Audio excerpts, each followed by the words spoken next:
Welcome back, guys. In today's episode, I'm sharing 10 true disturbing stories about home alone in the Appalachian Mountains. These stories will make you think twice before spending a night alone out there. But before we begin, please consider subscribing, and don't forget to like and share it with your friends. Let me know where you're watching from. Thank you all. Now let's start. My parents owned this old house tucked into a hollow way out in the Appalachians. I grew up there, every summer, every holiday.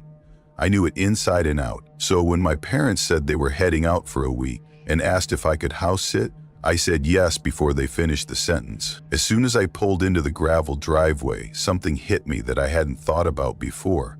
This place is isolated, like really isolated. Living in the city for years will make you forget how empty rural feels. There were no neighbors, no porch lights off in the distance, just the black shapes of trees leaning in, the creek behind the house catching a little glint from my headlights as I parked. That little childhood bubble where the house felt untouchable? Yeah, it popped the second I killed the engine. Still, the first night was fine, actually. It was nice. I did what I always did when I came home. Walked through each room like a ritual, flipping light switches, letting muscle memory take over. The house smelled exactly the same, a faint mix of cedar and that musty old book scent you can never wash out, no matter how hard you try.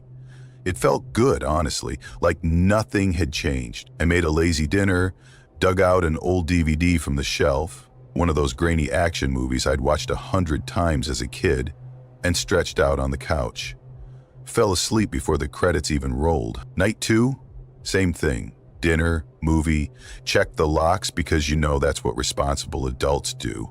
It was quiet in a way that almost didn't feel real. Not city quiet, not even suburban quiet. It was the kind of silence that makes you aware of every little thing your body does. I could hear myself swallow, hear my own breathing echo. It was unsettling for maybe an hour, then kind of peaceful. I thought, man, why did I ever leave this? By night 3, I was settling into it, made myself a real dinner this time, not just cereal like the night before, found this thick old blanket in the linen closet that smelled faintly like cedar and dust, and curled up on the couch again with a movie I barely paid attention to. It felt good, simple. The only sounds were the soft hum of the fridge and those random groans from the old pipes. I even thought, I could do this for a month. Then I heard it, a knock, not loud, just one, sharp enough to cut through the movie. It came from behind me, the living room window. I froze, staring at the TV like maybe I imagined it, my ears strained. For a second I thought, okay, branch in the wind, no big deal. Then I remembered, the trees are way back. There's nothing close enough to tap that glass. I turned my head toward the curtains, slow, like if I moved too fast it would make a sound I didn't want to hear again. Nothing. The curtains hung still. My throat felt dry. Then, 3 knocks this time, perfectly spaced, deliberate. That's when my skin prickled like 1,000 tiny needles. I stood up, moving toward the window even though every part of me said, don't. I pinched the edge of the curtain and pulled it back just an inch. The yard was empty, porch light glaring over the gravel drive, trees standing silent and heavy beyond that. Nothing. I let the curtain drop and locked the door, even though I knew I'd already locked it earlier. Then the back door, then the windows. Every single latch got checked twice. My heart wouldn't slow down. It felt like it was thudding up into my throat. I left every lamp on and sat up until nearly 2, waiting for something else. Nothing came. Eventually, I passed out on the couch with the TV buzzing like background noise. Next morning, I went outside, walked the whole yard, slow. The ground was soft from rain the day before. If anyone had been near that window, there should have been something. Muddy prints, a scuff, anything. But the dirt was smooth, perfect. That night, I locked everything early and went upstairs. I even shoved a chair under the doorknob like I'd seen in movies, like that flimsy piece of furniture was going to do anything. Grabbed a kitchen knife and set it on the nightstand too. Felt ridiculous, but hey, paranoia wins over pride at midnight. Sometime after I finally drifted off, I woke up. Not from a dream. At least, I don't think so. It was a sound. A creak, one slow, heavy groan from the hallway floorboards. My eyes shot open and I just laid there, heart pounding like it was trying to break out of my chest. Then, another creak. Then another. The sound of weight shifting closer toward my door. I grabbed my phone, thumb fumbling for the screen. No service. Just that ugly little no signal icon glowing back at me. The steps stopped outside my door. Dead silence after that. No breathing, no movement, just nothing. I reached for the knife, my fingers shaking so bad the handle nearly slipped. My other hand gripped the chair like it would magically make me safer. My chest burned from holding my breath. Then I moved, fast, shoved the chair aside and yanked the door open in one motion, knife in hand. The hallway was empty. I swept through the whole house, room to room, flinging doors open so hard they banged against walls. Nothing. Both doors still locked, no broken windows. The house was dead quiet again, like it was laughing at me for panicking. I told myself I was losing it. The silence, the isolation. It was messing with my head. But then I walked back into my bedroom and froze. The sheets on my bed weren't the ones I'd been sleeping in. I just stood there staring. The faded blue set I'd curled up in last night, gone. In its place was a crisp white set, clean, perfect, tucked like a hotel bed. I didn't touch them. I didn't pack a bag. I walked backward out of the room with the knife in a death grip, lights blazing behind me, didn't even shut the door, just left. I got in my car and drove.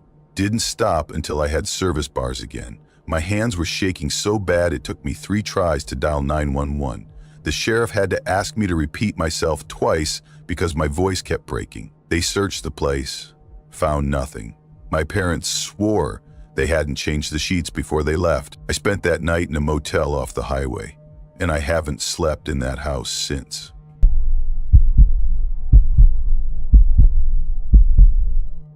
I was staying at my grandparents' old house in the Appalachian foothills. I got there that evening and parked at the top of the gravel driveway. I carried my bags inside. Everything looked exactly how I remembered. There's no cell service out there, not even a single bar unless you drive 20 minutes toward the main road. I already knew that, and honestly, I didn't care. My plan was simple: read, cook easy meals, and get some sleep without hammering over my head. I spent the afternoon opening windows, sweeping up dust, and running through the place like my grandparents taught me. Checking locks, they were almost obsessive about it. Every door had a thick brass deadbolt, and the windows had those old latches that slide into place with a little click.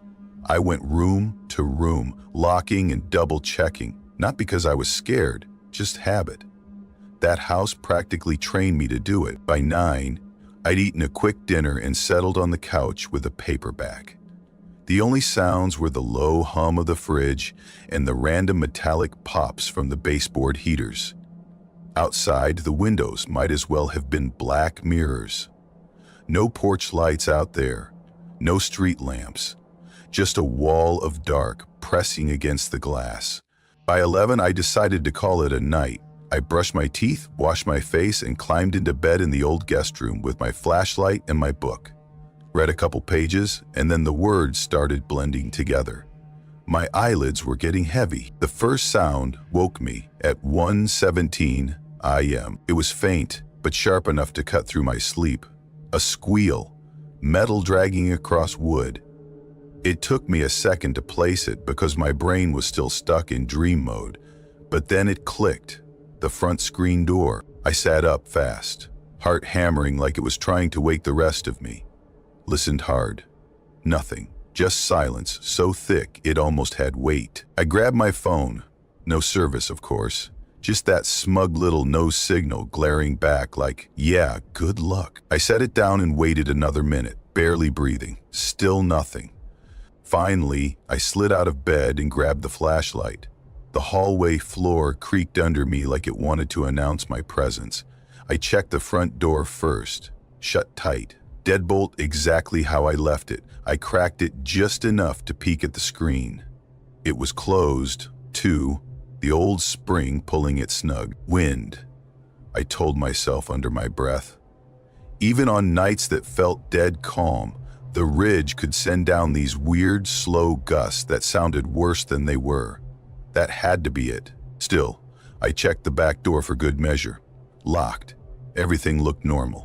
I went back to bed, but this time, I left the flashlight on the nightstand, angled toward the door like a tiny plastic weapon. The second sound woke me at 2:41, a thud. Not loud, but sharp, like something soft dropping onto wood. My whole body tensed before I even opened my eyes. I sat up, listening hard, and then came another sound. A slow drag, weight shifting across the floor. I slipped out of bed, my feet freezing against the old wood, and eased the door open. The hallway stretched empty, but every step I took made the boards moan under me. I swept the flashlight beam across the living room, over the couch, the chairs, the worn rug. Nothing. Then I saw the front door. The deadbolt was still turned, but the screen door wasn't closed anymore. It hung open an inch, swaying gently like someone had just stepped through. I stared at it so long my arms started to ache from holding the flashlight up. Tried to convince myself I'd left it that way, even though I knew damn well I hadn't. I closed it gently, hooked the latch, and stood there for a long second, with my heart pounding so hard it felt like it might shake something loose inside me. Then I forced myself back to the bedroom. When I opened the door, my stomach dropped. My overnight bag wasn't on the chair anymore. It had been sitting there when I went to bed, right by the window. Now it was against the dresser on the far wall, the zipper hanging open like a grin. I froze in the doorway, gripping the flashlight so hard my fingers ached. I wanted to believe I'd moved it earlier without thinking, but I knew I hadn't. That chair was where I'd dropped it the second I walked in. The silence in that room didn't feel empty. It felt like something was holding its breath with me. No creaks, no footsteps, just the steady tick of the hallway clock, like a metronome for my pulse. I backed out slowly and pulled the door shut. My brain was firing off options. Grab the bag and make a run for it, or leave it and just go. The problem? My keys were probably inside. My shoes, too. And then I heard it, light tapping from the hallway. One tap, then another. Slow and spaced out, deliberate, like someone testing to see if I'd react. That was it. I bolted. Didn't even glance at the bag. Didn't care about the shoes. I tore through the kitchen, out the back door, and into the freezing night air. Gravel shredded my bare feet as I sprinted down the road, lungs burning, heart slamming so hard it hurt. Behind me, the screen door slammed. One brutal crack that ripped through the quiet and rolled across the trees like a gunshot. I didn't look back. I ran until the black gave way to the faint glow of the old church at the crossroads. Didn't stop until I was inside, crouched against the altar. And that's where I stayed until the first light crawled through the windows.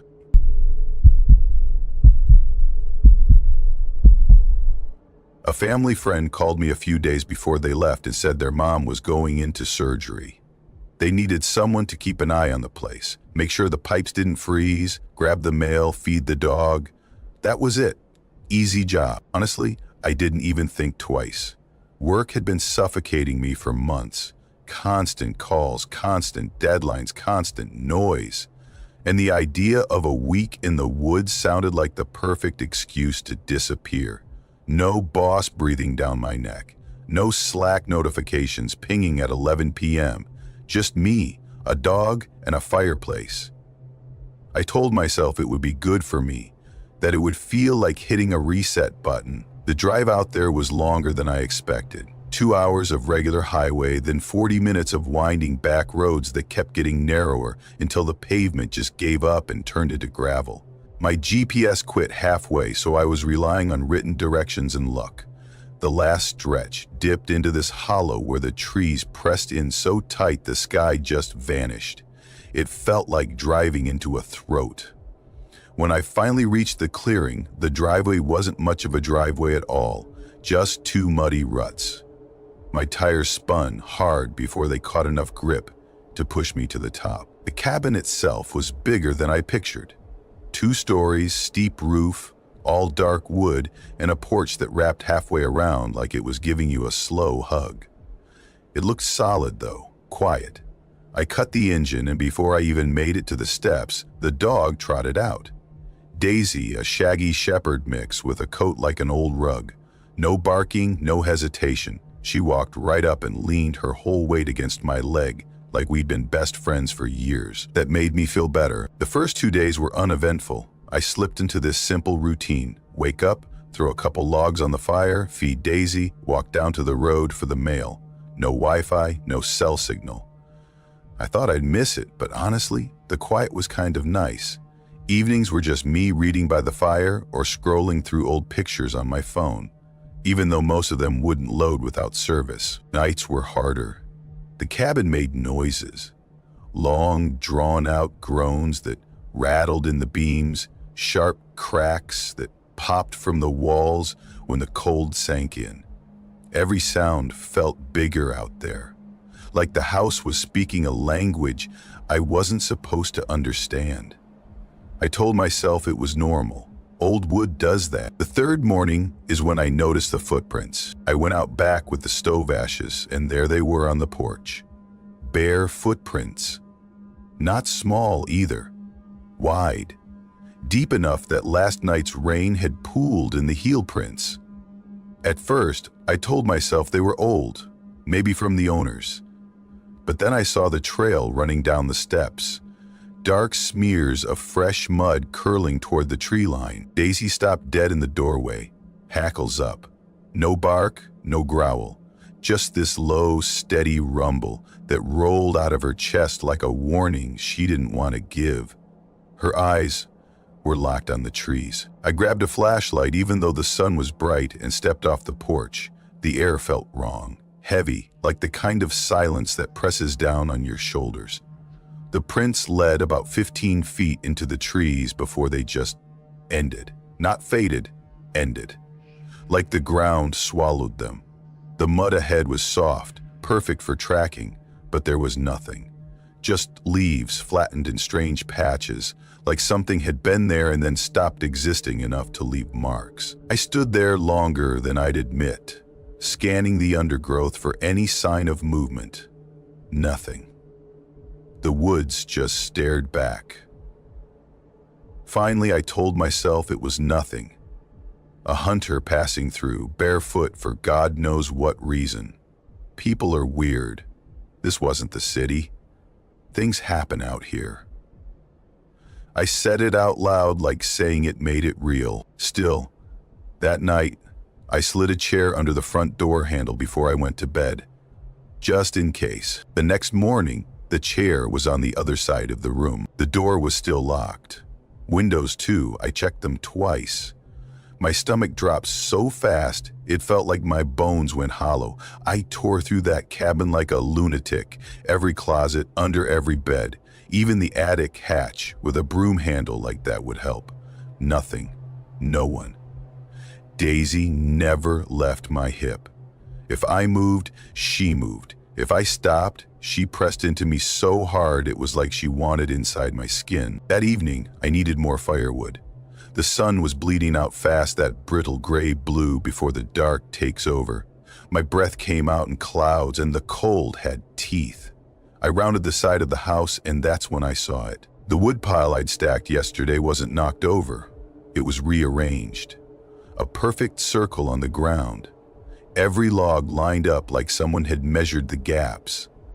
In the center was a dead bird, small, gray, feathers matted stiff with frost. Its wings were stretched wide, pinned flat like someone had laid them out on purpose. Its head was twisted so far back it looked like a question mark. I didn't touch it, didn't even step closer. I backed away, slow and steady, like I was afraid of waking something up. Inside, I locked every door, every window, every latch I could find. That night, I didn't even pretend to sleep. I sat in the living room, poker clutched in my fist like a lifeline, the fire burning low because I didn't dare open the door for more wood. My ears strained so hard every tick of the cooling metal sounded like a gunshot. Sometime after midnight, it started. A scrape. Soft but clear. Long and slow across the wall outside. Not on the porch. Higher, up near the second floor. My skin prickled like frost spreading under it. Daisy went rigid, head snapping toward the window.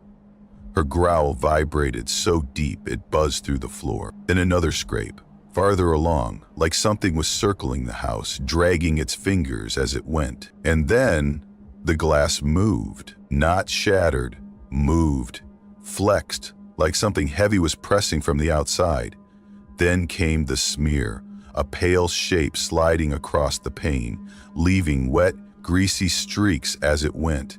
It looked like a hand, or like someone had seen a hand once and tried to copy it from memory. The fingers were too long, the joints bent wrong, and as they dragged down, they tapped, tap, tap, tap, one finger at a time, uneven, like it was trying to figure out a rhythm it didn't understand. I didn't move. Didn't blink. My pulse slammed so hard I felt it in my teeth. When it stopped, the silence was worse than the tapping. I stayed frozen until the sky turned gray, every muscle locked, every nerve screaming. When I finally looked at the window, the streaks were still there. Prints. Almost human. Almost. That was it for me. I packed in under 10 minutes. Clothes, toothbrush, didn't care what I forgot. Shoved Daisy into the truck and barreled down that mountain like the trees were closing in behind me. At the first gas station, I called the owners, told them they needed to change their locks, maybe install cameras. I didn't mention the prints. Didn't tell them I'd left every light in that cabin blazing, and I've never been back to that ridge.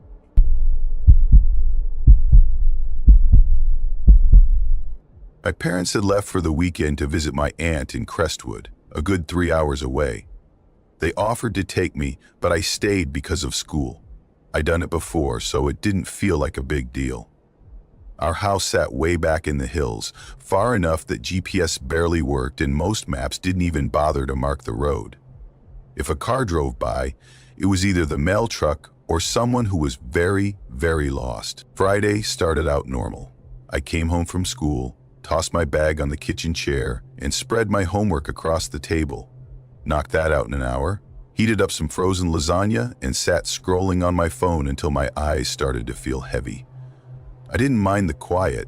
It was the kind of silence you'd just get used to living out there. Every so often, you'd hear a distant dog bark, maybe a truck rumbling on the highway miles away. But that was it. Before bed, I made my usual round. Locked the doors, pulled the curtains, turned off the lights except the lamp by the couch. That's what Mom always said, keep a light on so it looks like someone's awake.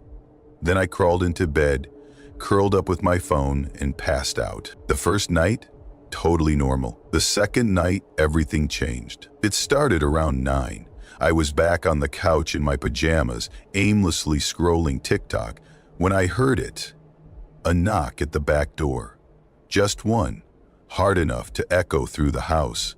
It cut through the quiet like a gunshot. I froze, phone in my hand, and stared toward the kitchen where the back door was. My first thought was my parents. Maybe something happened and they came home early. But no, that didn't make sense. They'd have called. And even if they didn't, they couldn't have made that drive so fast. I didn't move for a solid minute, just sat there, ears straining for anything. Footsteps on the porch, a voice calling my name. Nothing. Just the hum of the fridge and the tick of the wall clock behind me. Finally, I told myself it was nothing. Maybe a branch fell. Maybe a raccoon climbed up the steps. We get those all the time. Sometimes bears, but they usually stick to the woods. I got up anyway, checked the lock on the back door, tugged the curtains shut, and went back to the couch. 30 minutes later, another knock. From the front door this time. I didn't even breathe. I just stared at the door like it might burst open on its own. Nobody knocks on your door out here. Not at night. People who live this far in the hills don't drop by.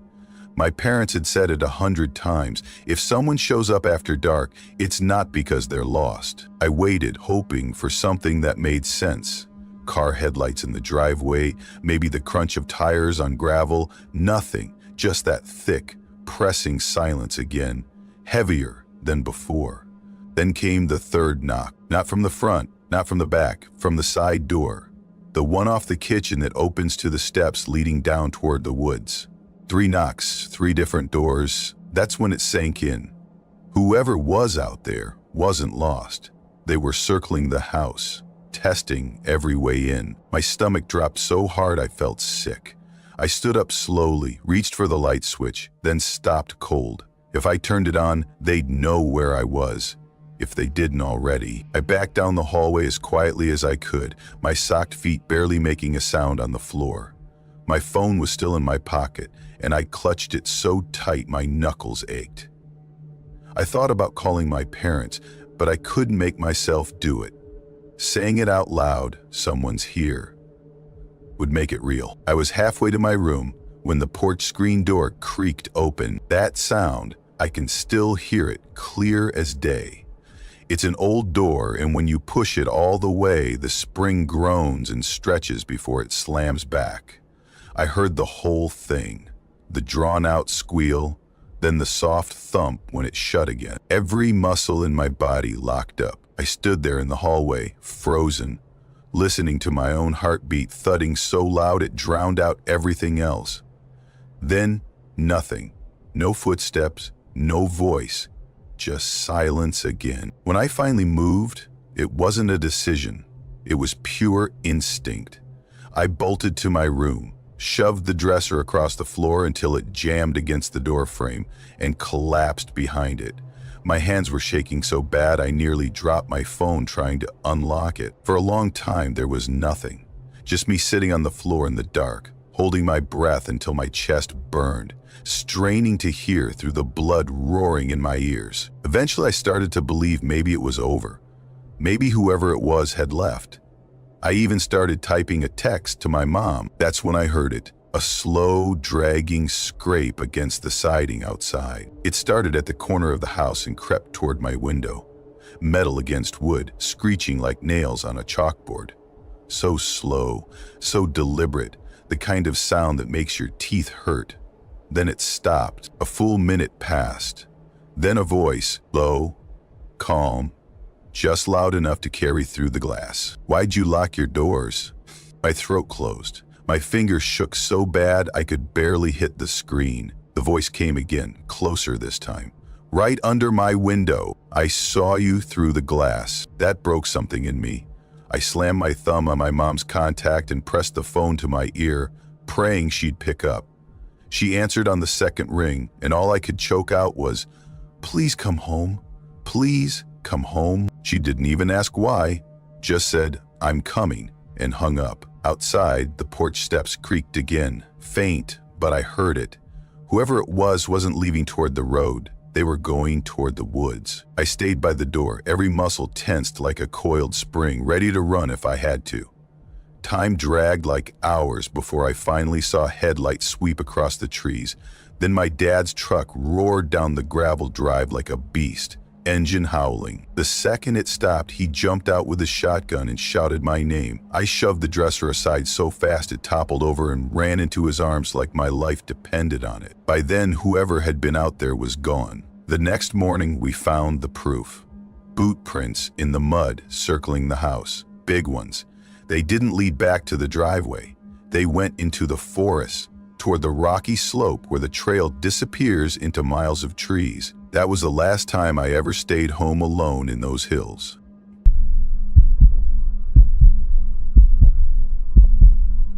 I was 17 when it happened. My parents left early that Friday for a wedding down in Tennessee. They were excited, talking about it all week. Some distant cousin's big day. They told me they'd be back late Sunday night and to keep an eye on the place. No big deal. I'd had the house to myself before. A weekend alone? No noise, no one asking me to do chores, just me in the house. I'd grown up out here, and isolation never bothered me. The woods behind our house? knew every trail, every rock and stream. The idea of something out there being dangerous never crossed my mind. We live on a ridge way back in the Appalachian hills. It's beautiful, but the quiet out here isn't like the quiet in town. It's heavy. Feels like it settles on your shoulders, like you notice every sound because there are so few. Nearest neighbor's almost 2 miles down a gravel road that snakes like a ribbon. When you step outside at night, you can hear coyotes calling from the next valley over. It's that kind of place. Friday evening was nothing special. I made a quick dinner, ramen and some leftover chicken, because 17-year-old gourmet, and tossed the dishes in the sink thinking, future me can deal with that. I sprawled on the couch with the TV humming in the background, just enough sound to make the house feel less empty. By midnight, I was in bed, lights off, scrolling through my phone. The windows were cracked to let in the cool air. Crickets were steady and loud outside. It was normal, completely normal. Until it wasn't. That's when I heard it. Footsteps. Not light, quick steps like a deer spooking in the brush.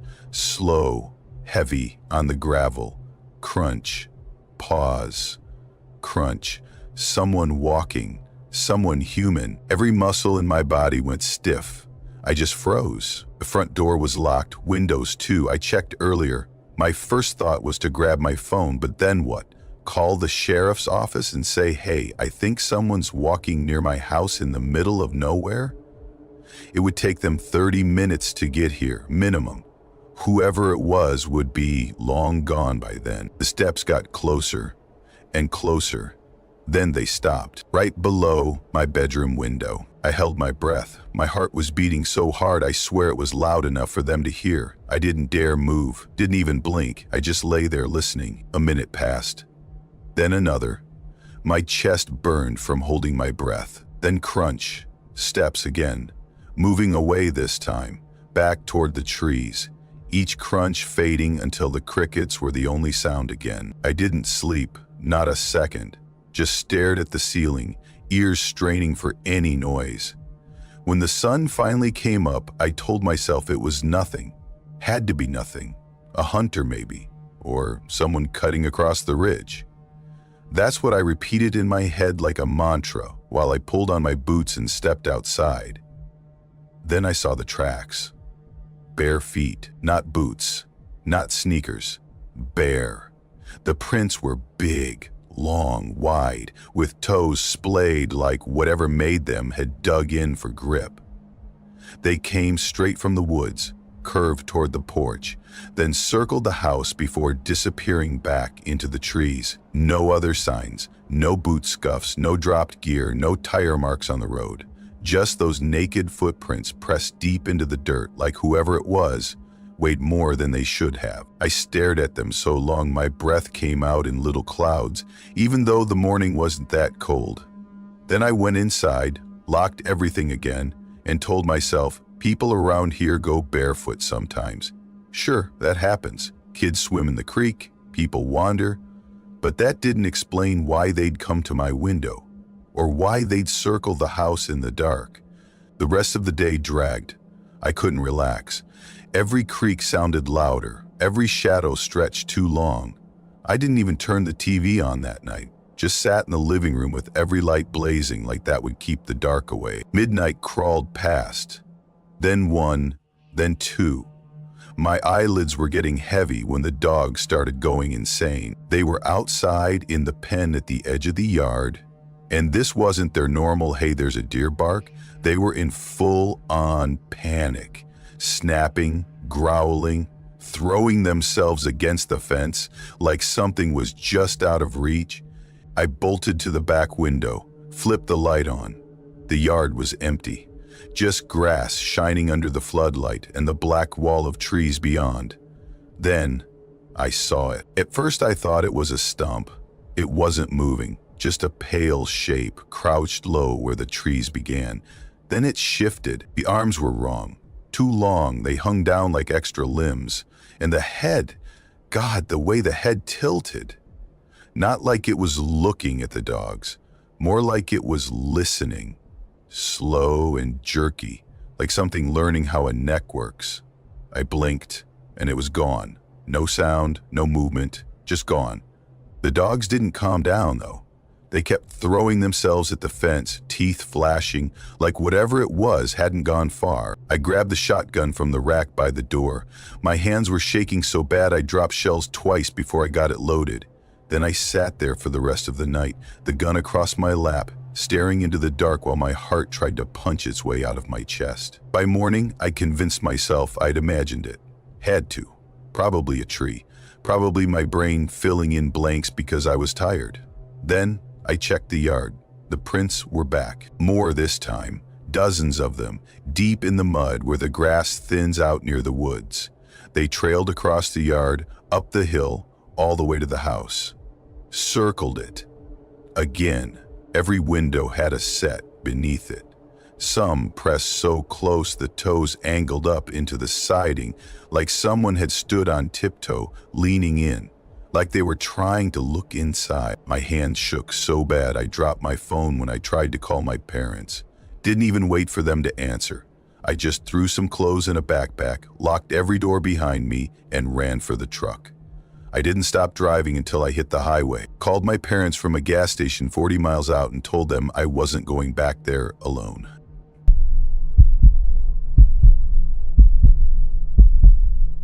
My shift at the plant ended early that day, which almost never happens. Usually I'm there until the buzzer goes off and then some. It wasn't even because something broke down or we were short-staffed. Things just lined up right for once, and I was out the door an hour ahead of schedule. Felt strange. I remember walking to the truck thinking, well, this is new. The drive home never feels short, but that day it felt endless. Once the last gas station faded in the rear view, it was nothing but open road and the hum of tires.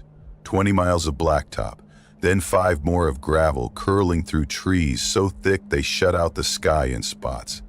I could feel the air change when the gravel started popping under the tires, like stepping out of the world everyone else lives in and back into the one that's just mine. After that stretch, there's only one thing: my dad's old house, leaning the same way it did when I was a kid. He built it himself, every nail, every board. No one else has ever lived there.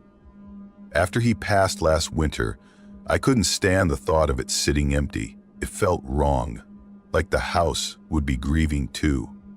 And truth is, I wasn't in a rush to live any closer to town. I've always liked having space around me, distance. That night, I didn't plan on doing much. Heated up leftovers, ate standing at the counter with one hand while flipping the radio on with the other. Just needed some noise because the quiet out here, it's not like town quiet. Out here it feels like it's sitting on your chest. No TV in the house. Never had one. The only station I can pick up comes in scratchy, but it's enough. People talking, some music, commercials for places I've never been. It feels like someone else is in the room. After I ate, I did my usual routine. Locked the front door, locked the back door, locked the mudroom door that goes out to the porch. Checked every window too. Always do. Out here, you don't cut corners. Closest neighbor's 2 miles down the ridge, and if someone wants in, nobody's going to hear you yell. By 9, I'd sunk into the old recliner with a book, just trying to let my brain settle. Halfway through a paragraph, I heard a scrape, soft, but sharp enough to make me stop reading, like something dragging slow across wood. I froze, with the book hanging halfway down. First thought, maybe a branch against the siding. But the trees don't grow that close on the north side, and there wasn't so much as a breeze outside. I sat there, listening so hard my ears felt like they were stretching. My heart was beating louder than the sound had been. After a full minute, it came again. Longer this time. Nails or metal, slow, deliberate. I put the book down and started walking the house. Checked every lock, every window, nothing out of place. Opened the porch door and stepped out just enough to look. Empty. The yard was empty. The woods stood out there like a solid black wall. You could feel how far you were from anyone. I told myself it was the house settling. even though I know that sound and this wasn't it. The noise didn't come back right away, so I tried to shake it off, turned the radio up a notch, sat back down, told myself, you're alone out here. You've been alone out here for months. Quit jumping at shadows. For a while it worked. I was back into the book when it happened again. But this time it wasn't a noise. It was something worse. Around 10, I got up to stretch, walked past the mudroom, and froze. The door was standing wide open. That door was locked. I'm not guessing. Locking up is something I do without thinking, like breathing. I remember the sound of the bolt sliding earlier. Seeing it open like that, I can't explain it. It didn't even feel like looking at a door anymore. It felt like staring into something that shouldn't be there. Just this black square, heavy and still, like the night was leaning into the house. I grabbed the shotgun from the rack by the fridge and stepped outside. The boards groaned under my boots as I scanned the yard. Nothing. No sound. No movement. The tree line sat 40 yards back, thick as a wall. If someone was in there, you'd never know unless they wanted you to. After a minute, I backed inside and slammed the door. Threw the deadbolt so hard it rattled. Told myself maybe I'd screwed up. People forget things. Happens all the time, right? Except an hour later, I walked into the kitchen for water, and the door was open again. Not halfway, wide. Like someone had swung it hard enough to hit the wall. I didn't go outside this time. I shut it fast and shoved the kitchen table against it, chair legs squealing on the floor.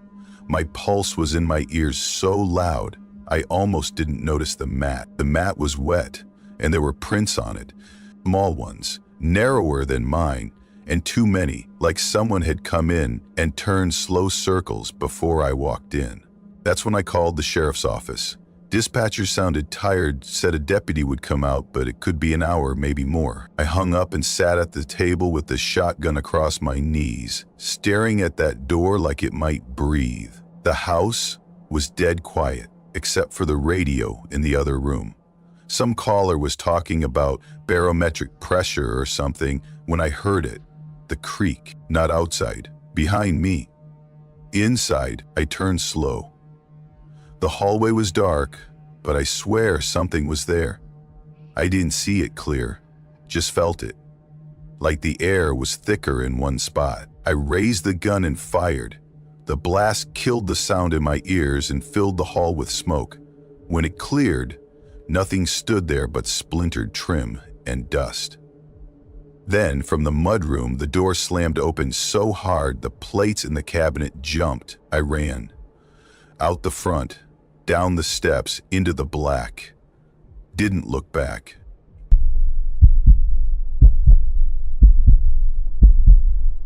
The house belonged to my uncle, Eric.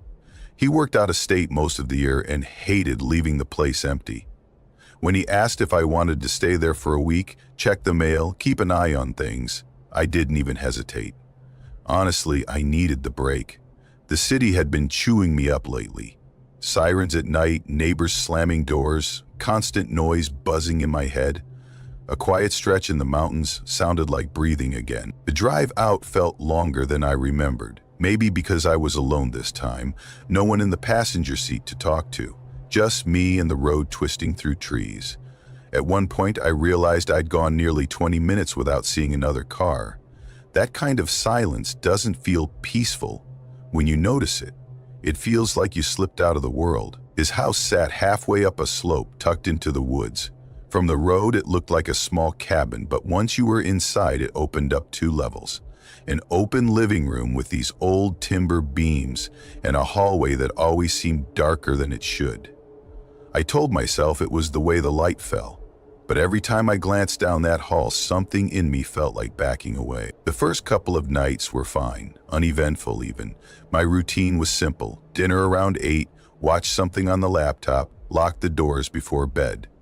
I left the porch light on, even though no one was out there, maybe for the illusion that someone passing by would think twice, although let's be real, no one was passing by.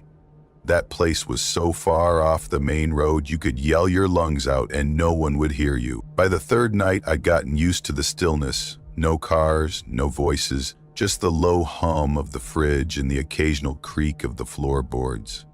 It was quiet in a way that pressed in on you, like the air had weight. That night, I was in the kitchen rinsing dishes when I heard it. A knock, sharp, but not on the door. On the wall. I froze with my hands still in the water.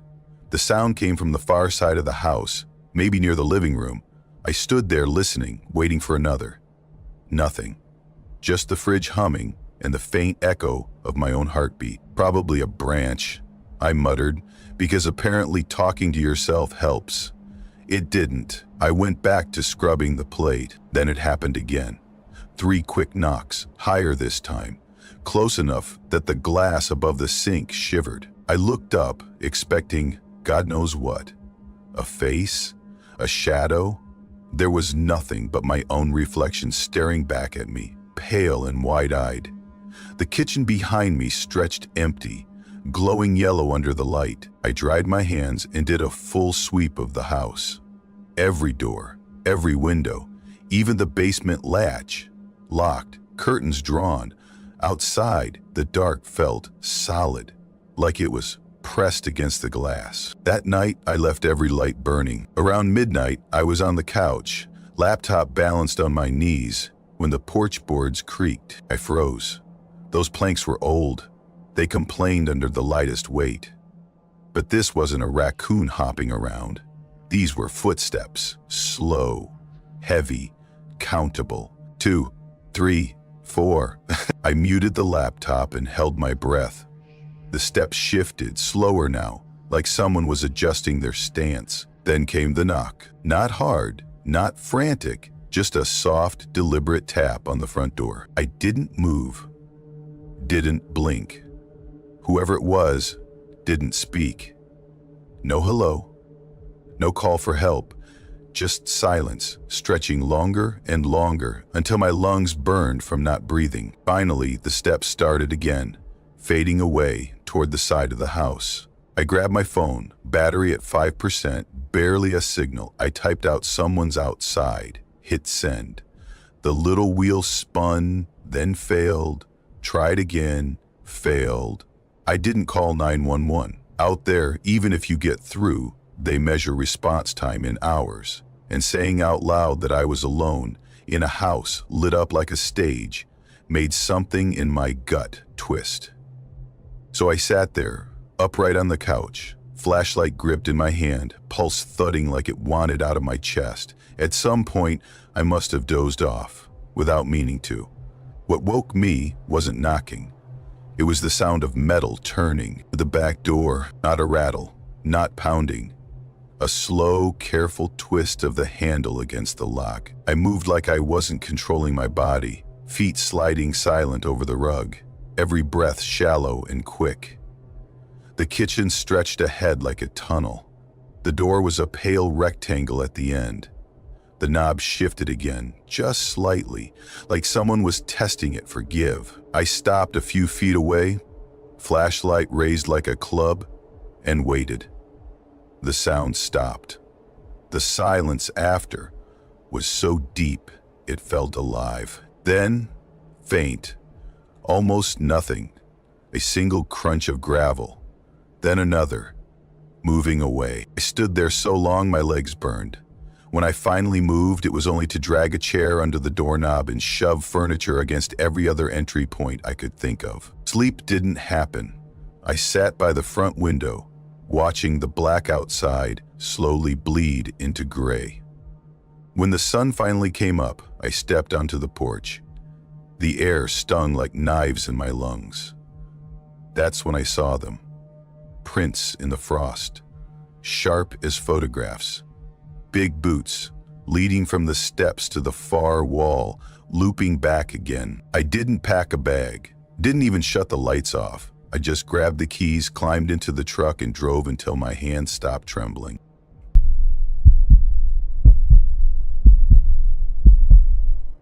I was 16 when it happened. My parents had gone to see my aunt in Fairmont that evening, and they told me they wouldn't be back until late the next morning. No big deal, they'd left me alone before. Our house sat halfway up a ridge in West Virginia. You couldn't really see it from the main road. Trees wrapped around it like a wall, thick enough that if you walked 10 feet into them, The house disappeared behind you. No neighbors, no quick escape. Just a gravel road that wound like a snake through the woods for almost a mile before hitting the highway. The house itself was small but solid. 2 bedrooms, a living room, and a kitchen that always smelled faintly like pine cleaner mixed with smoke from the wood stove. Everything creaked a little because it was old, but I liked that. It made the place feel sturdy, safe. That night, the air outside felt heavy, the kind of heavy that makes you think twice before opening a door. When the mountains go dark out here, it's not like night in town. It feels final. The porch light barely pushes back the black. Step past the edge of that glow, and it's like stepping off the map. I didn't dwell on it. I tossed a frozen pizza in the oven, dropped my phone on the kitchen counter to charge, and set up camp on the couch with an old DVD. Every door was locked, every window latched. The rifle my dad usually kept hanging above the back door was leaning against the wall next to me. Not because I was scared, that's just what you do out here when you're alone. By 9 o'clock, I was already restless. We didn't have decent Wi-Fi, and the cell signal was barely a rumor even on good days. I let the movie run and then started flipping through the static on the television just for background noise. It was weirdly comforting, like another voice in the house. And then I heard it, tires on gravel, slow, crunching their way up the drive. I froze. Nobody just drives up here by accident. That road doesn't lead anywhere except our house and an old coal lot that's been abandoned for years. The sound came closer, every crackle of gravel sharp as glass, until it stopped halfway up the incline. No engine cutting off, no doors opening, no voices, just silence. I muted the television and sat there, holding my breath, waiting for headlights to sweep the walls. Nothing. The darkness outside stayed solid. After a minute, I got up, pulled on my hoodie, and stepped out onto the porch. The driveway curved out of sight a few hundred feet down, swallowed by the trees. If someone had turned around, I would have seen taillights fading, but there was nothing. No glow, no crunch of tires backing out. I stood there for a while, just listening. All I could hear was the wind sifting through the branches. Finally, I told myself it was probably someone turning around and headed back inside. Locked the door again. Saturday down. Tried to convince myself I was fine, except I wasn't watching the movie anymore. About half an hour later, I heard the knock. 2 taps, slow, deliberate, on the back door. Every muscle in my body locked. No one uses that door. It's 4 feet off the ground with no steps, just a tiny porch big enough for 2 chairs and some stacked firewood. I grabbed the rifle and laid it across my lap, staring at the wall like I could somehow see through it. The knock came again. Same slow rhythm, like it wasn't asking to come in, just testing the walls. I didn't move, didn't even breathe loud, and then it stopped. I waited another 2 minutes, maybe longer, before I finally stood up. Slipped into the kitchen with the lights off, tilted one blind just enough to peek outside. Empty. The yard stretched away, pale under a sliver of moon. Trees hunched beyond it, black as a cave. The porch boards were bare. Then I noticed something else. The motion light by the shed hadn't come on. That thing always flicked on deer, raccoons, even moths could set it off. But now, nothing. Just dark. I backed away from the window and turned off every light in the house. The television went black, leaving only the hum of the fridge and the sound of my own breathing. I reached for my phone on the counter. Dead. The charger had slipped loose. Perfect timing. For a second, I thought about running. Cut through the yard, hit the trail, and follow it down to the logging road. But that meant leaving the house wide open. So I sat down on the hallway floor, rifle across my lap, where I could see both doors, and I waited. It was so quiet for so long that I started to think maybe I'd imagined the whole thing. Then the front doorknob turned. Just a twitch, like someone was testing it, slow enough that maybe I wouldn't notice. My chest clamped up. I raised the rifle and aimed at the door, but my hands wouldn't stop shaking. The knob stilled. Long silence. Then footsteps on the porch boards, heavy, slow. They moved toward the window. I didn't wait to see what came next. I bolted for the back door, slid the bolt, and stepped out into the yard barefoot, landing hard in the dirt. The cold stung my feet, but I didn't stop. My plan was to circle the shed, hit the tree line, and take the trail to the old road. The woods swallowed me in seconds. Branches ripped at my arms, roots caught my toes. My breath came out in ragged bursts, and my heartbeat sounded like footsteps behind me. Halfway down the trail, I glanced back. Someone was on the porch. A shadow where the light should have been, head tilted toward the trees. I didn't look again. I ran until my lungs burned, and the trail spat me out onto the logging road like a pale scar through the trees. That's when I saw headlights, a pickup crawling toward me from the ridge. I waved like a maniac. The truck slowed hard, tires grinding gravel. It was an older guy I'd seen at the feed store a few times. He looked at me like he already knew something was wrong. Didn't ask questions, just told me to get in. We drove back up together. The yard was empty. The porch was empty. Both doors were locked. Not bolted like I'd left them, locked, like no one had ever been there. I crashed at his place that night. My parents got home in the morning, pale and furious, swearing they'd never leave me alone again.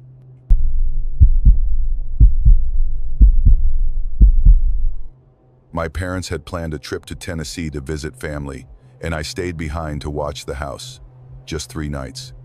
That's nothing when you've grown up in the middle of nowhere and had the place to yourself plenty of times. Our house sat way up in the Appalachian hills, deep enough that the road gave up on being pavement a good mile before you reached our driveway. Past that, it turned into hard-packed dirt that wound up the slope like someone had dragged it there by hand. Cell service died the second you hit that bend by the creek, which meant the rest of the world might as well not exist once you got home. Honestly, I liked it that way. Some people freak out about being alone out there, but to me, silence wasn't scary, it was normal. I grew up with that kind of quiet. It's so complete, it doesn't even feel like sound could exist in it. After a while, you stop noticing it, and when you do notice, it feels like something's wrong. The first night was easy. I ate leftovers, tossed on some old DVDs, stretched out on the couch, and let the glow of the television fill the living room. It was the same as any other night. Nothing unusual, no sense of being watched. No nerves buzzing in my stomach. Until about 2 in the morning, when I woke up to what sounded like the front door opening. It wasn't loud. Just a soft click metal sliding against metal, and then this slow, careful creak of wood. I froze with my head half off the pillow, eyes straining toward the dark edge of the room, trying to decide if I'd imagined it. The sound lasted a few seconds, then nothing. I held still for a long time, waiting for footsteps, waiting for some movement. The house gave me nothing but silence. I told myself it was the wind. The latch on that door is older than I am, and the frame swells when the air's damp. Houses shift at night. That's what people say, right? And I believed it, or at least, I convinced myself to believe it. Eventually, I lay back down, and sometime after that, I drifted off again. The next morning, the front door was locked. No scratches on the wood, no dirt on the mat. Nothing to make me think anyone had been there. That settled me for most of the day. Long enough for the sun to slide down behind the ridge and the dark to roll back in like a tide. The second night felt different right from the start. I couldn't put my finger on why. Everything looked normal. Everything sounded normal, meaning it didn't sound like anything at all, but something in me felt off. When I stepped out on the back porch to smoke, that's when I noticed it. The chairs weren't where I'd left them. They were turned toward the woods. Both of them. Not side by side anymore, just angled out, like someone had pulled them up to watch the tree line. I stared at them for a good minute, trying to explain it away. Maybe I'd done it and forgotten. Maybe the wind shoved them around a little. Except the wind would have blown them into the railing, not perfectly facing the trees like 2 people sitting for a show. That thought stuck to me like a burr all the way back inside. I locked the doors, every window, even checked the basement, which felt stupid while I was doing it, but I needed to know. Then I grabbed one of the kitchen chairs and shoved it under the front door handle like you see in old movies. It made me feel clever, safe even. The television stayed on low in the living room while I stretched out on the couch again. The gun cabinet was in the next room. I told myself that if something did happen, I was fine. Everything was locked. I had a rifle 20 steps away. That was enough. At some point, I fell asleep. What woke me wasn't a sound this time. It was a smell. Dirt. Damp and heavy, like someone had dumped a bag of wet soil right in the middle of the floor. It hit me the second I opened my eyes, And before I even processed what it was, I noticed the cold. The front door was wide open. The chair I'd wedged under the handle was still there, standing upright, like it hadn't been touched. But the door behind it had been swung open as far as it would go. Cold air pooled around my feet. I didn't hear anyone leave. I didn't hear anything at all. My hands were shaking so bad I almost dropped my phone trying to check for a signal. Of course, there was none. I slammed the door shut, locked it, and went straight for the cabinet. Dad's old .30-30 lever-action rifle was in there. I loaded it, sat on the floor with my back against the wall, and aimed at that door until morning. When daylight came, I laughed about it. Not because it was funny, but because if I didn't, I'd start thinking too hard about the smell in the door and how the hell that chair hadn't moved an inch. I forced myself outside, walked the property like everything was fine. That's when I saw the footprints, bare feet, small, maybe a size 6 or 7, pressed deep into the mud by the porch steps. They circled the railing twice, then headed for the tree line. I followed them until the ground swallowed them among the roots. I didn't know what bothered me more, the size of the feet or how deep they sank, like whoever it was had been hauling something heavy. That night, I didn't even try to relax. I locked everything again, shoved the chair under the door, and stayed in the kitchen where I could see every entrance at once. Every light in the house was on. The rifle leaned against the counter, and my hands never strayed far from it. Around midnight, I saw movement on the porch. At first, I thought my eyes were playing tricks. But then the chair moved a slow scrape across the boards, like something was nudging it from behind. Then it shifted again, and again, not dragged, not thrown, pushed, careful. Like someone was making sure I noticed. I waited for a shadow, a face, anything in that glass. But there was nothing. The scraping stopped. The silence after was worse. I don't remember grabbing the keys. I just remember running. Boots slamming the floor, rifle slung over my shoulder. I didn't look back when I yanked the truck door open. Didn't look at the porch. I floored it so hard, the tires spat gravel into the trees as I tore down that dirt road like my life depended on it. The next morning, I came back with my neighbor. He didn't say much, but the look on his face when he saw the porch told me I wasn't crazy. Every chair was gone. We found them stacked in the woods about 30 yards back, not thrown around, not broken. Stacked, perfectly balanced, 7 chairs high, like some kind of totem reaching for the canopy. I didn't stay another night. Packed a bag, locked the door, and waited in town until my parents came back.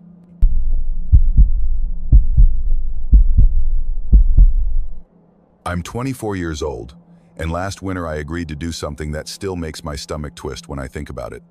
My parents asked me to check on my grandparents' old house in the Appalachian Mountains during a week of heavy snow.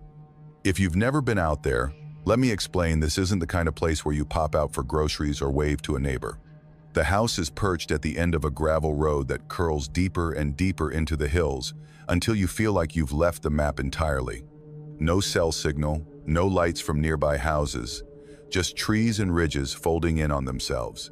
My grandparents haven't lived there for years. They moved to Florida for the sunshine and easy living, which honestly sounds great compared to what I was about to sign up for. Since they left, the house has been sitting mostly empty. My parents stop by now and then to keep it from falling apart, but it's the kind of place that feels forgotten even when you're standing inside it. They had a good reason for asking me. The winter before, a bunch of pipes burst when nobody was there, and the repair bill was insane.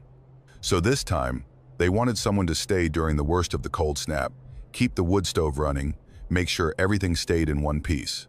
Simple job, right? Toss some logs in the fire, check the taps, maybe binge a few shows on my laptop. I pictured it like a rustic little vacation, a week of peace and quiet. The drive up was actually kind of nice at first.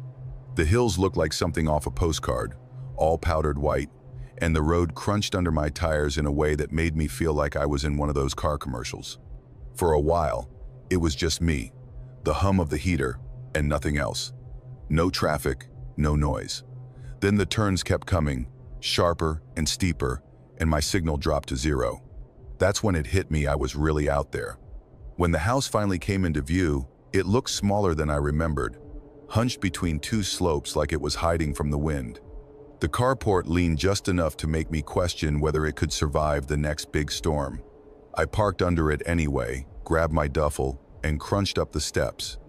The key stuck like always, and when I pushed the door open, that old smell rushed out to greet me: dust, dry wood, and something faintly metallic, like rust hiding in the walls. Not bad, exactly. Just stale. I dropped my bag in the upstairs bedroom and got the wood stove going. It let out a groan like an old man waking up from a nap, then settled into a low crackle. The house made its usual noises too, the pops and creaks I grew up hearing during summer visits. Back then, it never bothered me. This time, every sound felt louder, like it was leaning in to make sure I noticed. Out here, darkness doesn't creep in, it slams the door. One minute you're watching the last bit of gray sky through the window, and the next it's like someone painted the glass black. No glow from town, no headlights passing by, nothing. Just me and my reflection in the window if I looked too long. I figured I'd knock out early, lulled by the quiet. Nope. The silence wasn't what I thought it would be. It wasn't peaceful. It felt heavy, like the air itself had weight pressing down. I kept catching myself listening, like my ears were waiting for something I couldn't name. Nothing happened though, no reason for the tension crawling through me. Eventually I dozed off, but it was that light, restless sleep where every tiny sound nudges you awake. Morning felt like a relief. I brewed some coffee on the gas stove, burned my tongue on the first sip because patience isn't one of my virtues, and stepped out on the back porch to look at the snow. It was perfect, untouched, like someone ironed the entire yard. Except for one thing: footprints. A single trail coming out of the trees and heading straight for the porch. I just stood there for a second, holding the coffee like it might explain things if I stared into it hard enough. Then I set it down and walked closer. The prints were deep, spaced in a way that looked heavy, like whoever made them was carrying something or just weighed a lot. They stopped right at the edge of the porch steps. That was it. No turn, no trail back, just stopped. I crouched down, tried to see if maybe snow had drifted and covered the rest, but the impressions near the end were sharp enough that I doubted it. Still, I told myself the wind had probably buried the return trail. That made sense. It had to make sense. I went back inside, locked the door out of habit, and decided to stop thinking about it. Day 2 crawled by. I kept the fire fed, walked the perimeter while the sun was still up, checked the pipes under the sinks. Everything was fine, except I couldn't stop replaying those prints in my head. Every time the wind rattled a window, I flinched. That night, the cold settled in deep. The walls groaned like the house was bracing itself, and the shadows from the stove flickered across the ceiling while I tried to sleep. I told myself I'd adjust. I didn't. On day 3, the power cut out. Not as shock lines out there drop whenever it snows too hard, but when it happened, the house didn't just go dark. It felt darker than dark, like the black had weight. I lit a couple candles and set them on the kitchen table, telling myself it was no big deal, just a storm, just a house, just me. That's when I saw the back door, unlocked. I swear I'd locked it earlier. I remembered how stiff the deadbolt had been, how I'd had to lean into it, but now it was loose, hanging there like nobody ever touched it. My stomach dropped. My first thought was that I'd screwed up, that I'd imagined locking it because my brain was fried from the isolation. So I locked it again, slid the chain across the top, and checked the front door too. Both secure. I stayed downstairs for a while, sitting at the table, pretending to read by candlelight while every nerve in my body strained toward that door. Every pop from the stove made me twitch. Eventually, I convinced myself I was being ridiculous. Power outage. Creaky house, of course. I was on edge. I blew out the candles and went upstairs. Sleep didn't happen. Not real sleep. I lay there staring at the ceiling, listening so hard it made my ears ache. Then I heard it. A creak. Sharp, clean from downstairs. Like weight on a floorboard near the kitchen. I froze. My heartbeat slammed against my ribs so hard I could feel it in my throat. I held my breath and waited for something else. Another sound, a whisper, anything. Nothing came. Minutes crawled by like hours. Eventually, I told myself it was the house shifting. Wood does that in the cold, right? Right. I stayed in bed until the first gray light smeared across the window. When I finally forced myself downstairs, the first thing I saw was the back door. It was open, just a few inches, but enough for snow to blow inside and form a thin drift along the threshold. The chain hung broken on the frame. The metal bent like it was nothing. Outside, new footprints led away from the porch toward the trees, bigger than mine. Longer strides, but every few steps, one foot dragged, leaving a faint trail like something being pulled. I didn't follow them. I didn't even look up at the tree line. I shut the door and turned the lock, even though it was pointless. I packed my bag in under 2 minutes, grabbed my keys and left. When my parents asked, I just said the weather was bad and I didn't feel safe staying.